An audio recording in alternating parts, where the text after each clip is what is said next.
barkanmu da sake haduwa a wannan cibiya tamu Fadimatu Islamic and Herbal Center da ke nan garin Gaida, jihar Kano, Najeriya.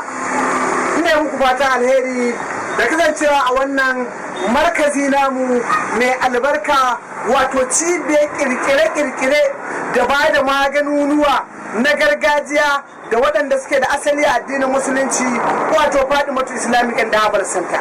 A wannan rana mai albarka ina muku albishir da gabatar muku da wani babban shahararren maganinmu da muka samu damar kammala shi bayan dogon lokaci da muka ɗauka muna gwaje-gwaje, wanda a malaman maganunuwa suke cewa a tajaribatul ilmiya, ma'ana tajariba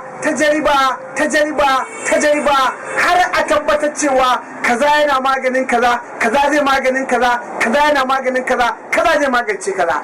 Alhamdulillahi, Allah ya ba mu ikon kammala wannan tajirba tamu. Magani ya zama magani, ciwo ya gudawa magani, magani ya tabbata, magani zai yi magani a jikin ɗan adam.